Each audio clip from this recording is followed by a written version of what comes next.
What's going on, everyone? Welcome back to Movie Emporium's movie review of Cha-Cha Real Smooth, the Sundance hit that is directed by and stars Cooper Raiff.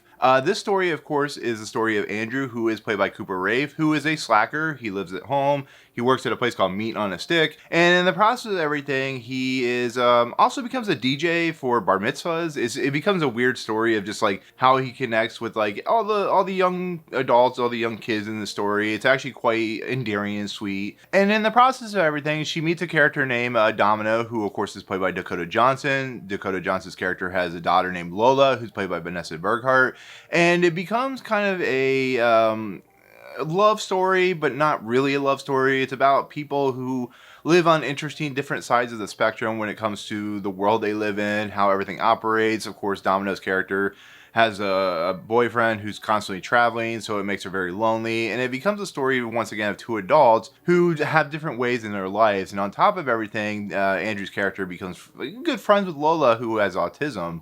And so with that said, I really love that Apple TV Plus is handpicking or buying or producing such interesting films, to be fairly honest. Apple TV Plus has become my favorite service, and I said this in my Severance reviews.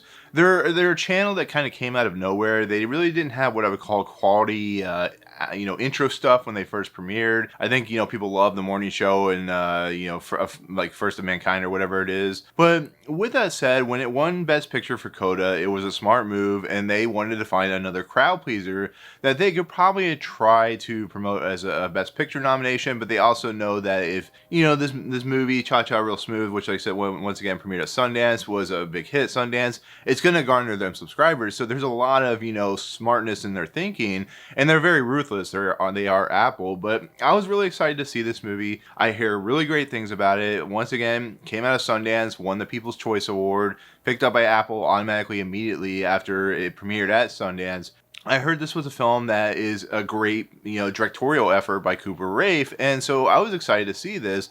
And on top of that, what's really also interesting is Dakota Johnson's in this movie, and Dakota Johnson, like Kristen Stewart and of course Robert Pattinson, has been stereotyped into this kind of mold that because they starred in Twilight and 50 Shades of Grey, that automatically makes them bad actors. No, it really doesn't. They did those films because not only did they know that they would be successful, but they can make a lot of money and do their own, indie passion projects that they really wanted to do. I guarantee you Dakota Johnson, doing stuff like Suspiria and stuff like that, and then finally coming to this was something that she really wanted to edge herself towards, because she knows that these are the types of films that get a lot of critical acclaim.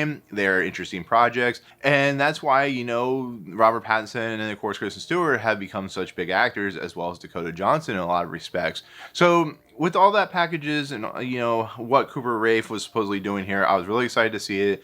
It's now on Apple TV Plus, or it will be shortly. And I will say this: I don't think this is as good as they were promoting, and that might be my own fault for the simple fact that it's a film that I think I overhyped a lot. And that unfortunately does happen, but it doesn't make it what I would call a bad film. It's actually a really enjoyable crowd pleaser, similar to Coda, where the actors in this movie are fun to watch. They're enjoyable. They have a lot of heart. The chemistry between Cooper Raiff and Dakota Johnson's on point. The Vanessa Burghardt character, Lola, and Cooper Raiff have some of the best moments in this movie. I think what Vanessa Burghardt was doing in this movie is absolutely fantastic, and I just found that the relationships, even with the relationship with his mom, who's played by Leslie Mann, and her, his stepfather, who's played by Brad Garrett, which I didn't really care for that too much. I feel like Brad Garrett gets really abused in this movie in a lot of respects, and I don't mean he's being hit upon, but I think Cooper Raiff really takes him similar to what Sam Raimi does with Bruce Campbell to the Ringer, with how he talks to him and how he acts to him. So I don't necessarily think that was well presented, and I think that was some of my problems with this movie. Is there's things in this movie that are really awkward in how Cooper Raiff presents it and how he directs it and how he acts towards certain individuals.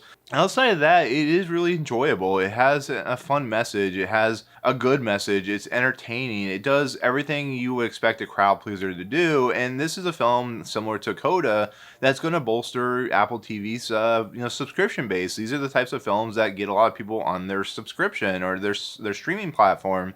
And I have a lot of affinity for that. I really do. I think it's a movie that is a lot of fun. I think it's a movie that is going to be enjoyable for a lot of people. I think, you know, the way Cooper Raiff handles himself when he's as an actor and, you know, doing double duty as a director is a really hard job, and he does it with panache and style, and I really appreciate that. And on top of everything, what would be really awkward and kind of creepy is how he interacts not only with his brother, but how he interacts with the younger kids in this movie. And because he's a slacker and he's a man child at the beginning of this movie, it kind of works, to be fairly honest. It's not as weird and creepy as you would think, but it has an awe and a relatability to, you know, not only what it's like for a bar mitzvah, you know, with a Jewish individual, or just, you know, the Sweet 16 or the growing up to become a man or woman. It really feels like this Cooper Raiff Andrew character really understands these young kids and really just presents them well. And something that, like, his brother in the movie is really good in the movie, and the young kids are really good. And yes, there is an era of bullying in this movie, which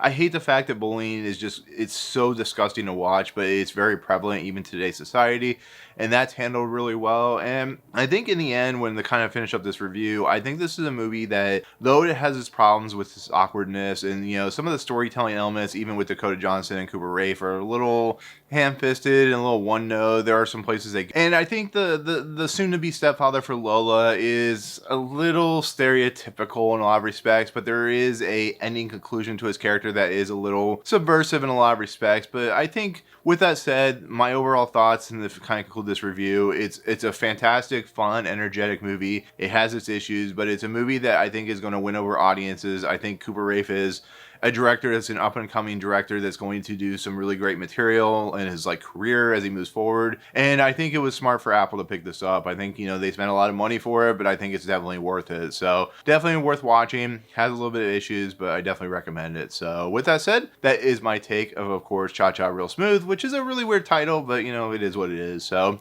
anyways, with that said, in the comments below, let me know what you, if you've seen this movie, what you think overall. Are you looking forward to this movie?